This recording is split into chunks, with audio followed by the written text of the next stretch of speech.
Hello, this is Paul Nelson with Western Sport Floors, Wyoming Wood Floors, coming to you today from Missoula, Montana.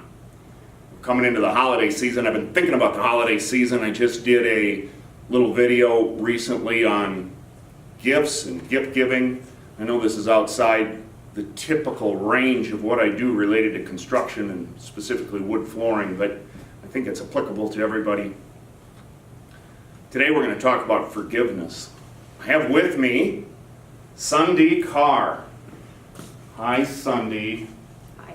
Thank you for joining me at my table saw. Thank you. It's great to have you. We're going to talk forgiveness.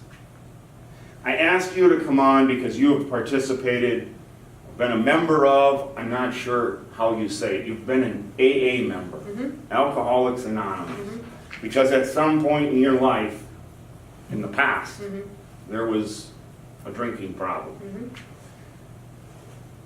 As a part of AA, forgiveness is part of the deal, right? Or you were explaining it to me recently. They don't actually call it forgiveness. They call making things right. Making amends. Making amends in step 4, right? Yes. Step 4, making amends. I got the idea to do this recently, and I realized in my own life I had some amends to make, and I'm not suggesting at my table saw that these are the only ones, but I had one specifically that was sitting out there. I got divorced a couple of years ago, and that's a heart-wrenching process on a good day. My former spouse hired an attorney that's part of our social circle, and right in the middle of these things, I happened to see this attorney in a somewhat social setting, and I said some things to her that were wrong, inappropriate, rude, and the list would go on. I don't want to, I'm not trying to minimize the list. I cursed at the woman, which under any circumstance is never a great legal strategy to make it personal to the opposing counsel. But at any rate, time went on. The divorce is a couple of years in my rearview mirror, and I still see this woman in these same social circles, and so I felt it incumbent upon me to apologize to her. And I did see her recently at a social setting, at an athletic event, and I just went up to her and told her that I'd been out of line, wrong. I was very sorry. I wanted to apologize, and she also is a consummate professional. She said, "Paul, I accept your apology. We'll put this in the past, and we won't discuss it again." And I felt a significant amount of freedom, and it felt better almost immediately. And frankly, I'm glad I did that. And I think from your work in AA, you find that to be a soul cleansing situation. Is that right? You had told me a story about a man that came and talked to maybe your AA group, and he talked about forgiveness, step 4, and the one fellow. And could you tell my friends what his prayer was? Can you go through that? His sponsor told him, if you don't get forgiveness here, you can't get that into your heart, you probably will start drinking again. Remember that story? Can you just briefly go through that story, so it's not in my words, it's in your words? Yeah. The story goes something like, I believe the guy's name was Joe. He was working with a sponsor in early recovery, and Joe told his sponsor that there's one person that he will go to his grave hating, that he'll never be able to forgive this one person. His sponsor simply said, if you don't forgive this guy, Joe, you'll drink again. Well, Joe didn't want to drink again, so he was instructed to pray for this guy. And Joe went home that night, kneeled at his bed before he crawled into it, and the best he could come up with was, Go ahead. God, help me forgive this guy, help me to be willing to forgive this guy, and my prayer for him is give the son of a bitch everything he deserves. So the next day, Joe goes about his business, goes to bed that night, kneels, says the same prayer, still feels the same resentment toward this guy, and then a couple days later, Joe realized when he went to bed to pray for this guy that he didn't feel the resentment anymore. And by the end of a week, he was able to pray for this man that he thought he would go to his grave hating, pray for him in a way that he would want to be prayed for. And he didn't understand how that happened, knew that it was a miracle, but that's his story. That was just a fantastic story about how someone's attitude was turned around very quick. And you told me that if you get to the point where you can actually pray for someone, your attitude will turn almost immediately. Yeah. So there's a second step to forgiveness, isn't there? Because sometimes we've done things to other people that are really damaging and hurtful to those people. And so once we've made the amends that we can make at this point in our life, you still can't go back and change those things from before. So at some point then, we have to be able to forgive ourselves, right? Sundee has a story, and there's probably somebody with a worse story. I don't know, probably. But you're my friend with a story. Can you talk about your family and your situation and what you've had to go through to then forgive yourself? Sure. Can you tell that story? As Paul said, I'm a member of Alcoholics Anonymous, and what that means for me is that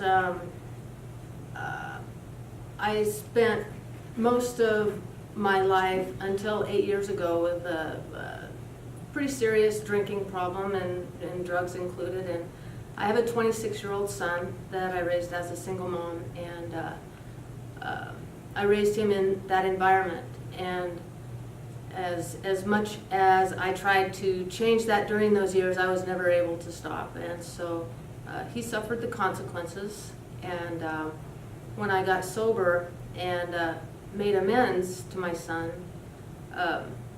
he came to a place of forgiveness for me and has told me many times that it's in the past, it's okay, it's made him who he is today. And although I knew that he was saying those words that he forgave me, and intellectually and mentally, because in recovery there's a saying that says that resentments, unforgiveness, anger, those kinds of emotions aren't a luxury that we can afford anymore. So we really do try to let them go and live without shame. Well, there's a difference, I think, for me anyway, between actually saying those words that I forgive myself and not feeling the remorse, the residual remorse from those years. Well, 5 days ago, I was with my mom and dad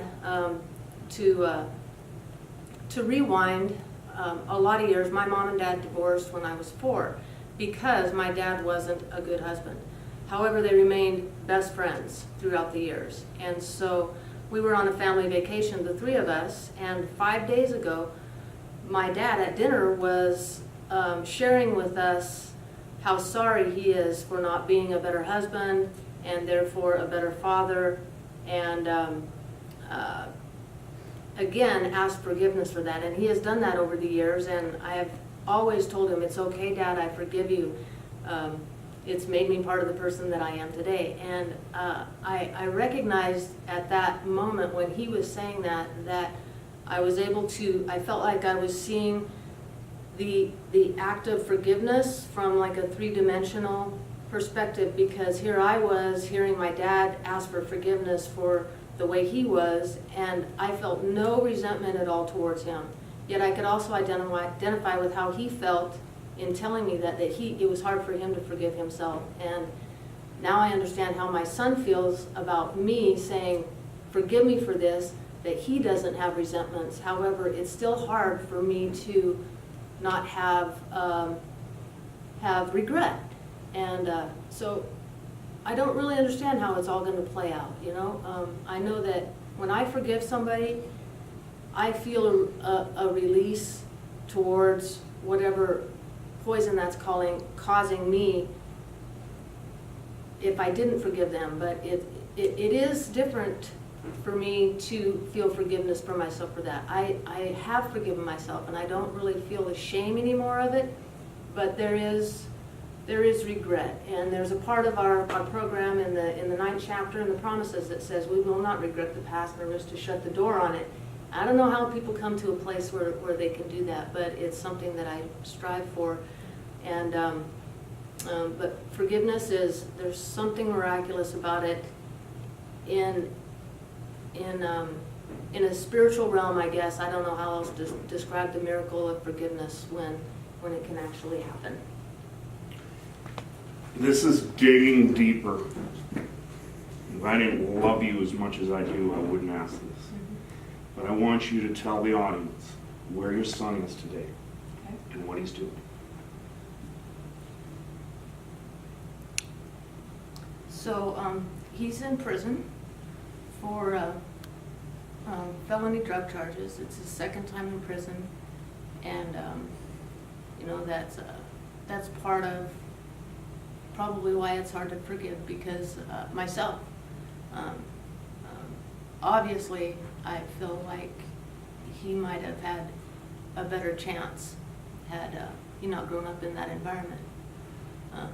I told Paul that if I were an actor and I had a scene where I had to cry, all I have to do is think about how that hurts.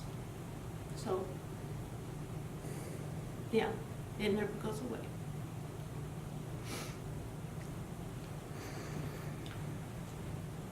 Sundee Carr,